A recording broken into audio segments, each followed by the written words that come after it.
കഷ്ടകാലം എന്ന് പറഞ്ഞാൽ മതി. ഒരു ഫോട്ടോ എടുക്കാൻ വേണ്ടിയിട്ട് വണ്ടി കയറിയിരുന്നതാണ്. ഈ പൊക്കത്തിൽ വണ്ടി വെച്ചിരുന്നതുകൊണ്ട് ഞാൻ ബ്രേക്ക് പിടിച്ചില്ല കേട്ടോ. കയറിയിരുന്നതും അത് താഴോട്ടൊരു പോക്ക്, സ്റ്റാൻഡ് വന്ന് കാലിൻ്റെ വിരലിൽ കൊണ്ടു.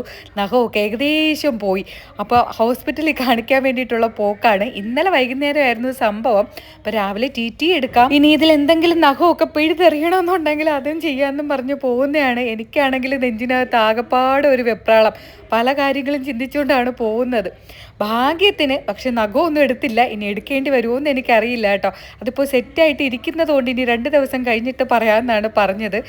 ആൻറ്റിബയോട്ടിക്കും പെയിൻ കില്ലറും പിന്നെ ഓയിൻമെൻറ്റും ഗ്യാസിൻ്റെ ഗുളികയും അങ്ങനെ ഒരു 4-5 ഐറ്റം ഗുളികയൊക്കെ തന്നു വിട്ടു. കാത്തൂട്ടിയും തന്നൂട്ടിയും രാവിലെ ബ്രേക്ക്ഫാസ്റ്റ് ഒക്കെ ഉണ്ടാക്കി സ്കൂളിൽ പറഞ്ഞു വിട്ടിട്ടാണ് ഞങ്ങൾ പോയത്. പോയിട്ട് വന്ന് ആ ഉണ്ടാക്കിയ പാത്രവും പിന്നെ ഉച്ചയ്ക്കുള്ള ഫുഡും എല്ലാം ഉണ്ടാക്കണമായിരുന്നേ. വന്ന പാടെ പിന്നെ ചോറിനുള്ള വെള്ളവും വെച്ചിട്ട് ഒരു കുട്ട പാത്രം കഴുകി വെച്ചതുണ്ടായിരുന്നു. അതിനെയൊക്കെ അതിൻ്റെ സ്ഥാനത്തെടുത്ത് വെച്ചു. ഞങ്ങളത് കുഞ്ഞ് അടുക്കള ആയതുകൊണ്ട് ഇത്രയും സൗകര്യങ്ങളേ ഉള്ളൂ. കബോർഡും കാര്യങ്ങളൊന്നും ഇല്ല കേട്ടോ. ചിലരിങ്ങനെ കമൻ്റ് ഇടുന്നതാണ് അടുക്കളയിൽ പാത്രങ്ങൾ നിരത്തി വെച്ചിരിക്കുന്നു. അടുക്കളയിൽ ഒരാൾക്ക് നിന്ന് തിരിയാനുള്ള സ്ഥലം മാത്രമേ ഉള്ളൂ.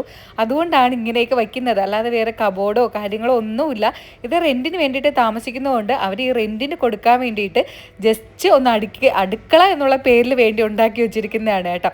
അങ്ങനെ കഴുകാനുള്ള പാത്രങ്ങളും കഴുകി വെച്ചു. പിന്നെ പയർ തോരൻ രാവിലെ ഞാൻ പുട്ടുണ്ടാക്കിയപ്പോൾ കുറച്ച് കൂടുതൽ പയർ വേവിച്ചിട്ടുണ്ടായിരുന്നേ. അപ്പോൾ എനിക്കറിയാം വന്നിട്ട് ചിലപ്പോൾ സമയം കിട്ടിയില്ലെങ്കിലോ എന്ന് വിചാരിച്ചിട്ട് അപ്പോൾ അതിന് ഞാനങ്ങ് തോരനാക്കി.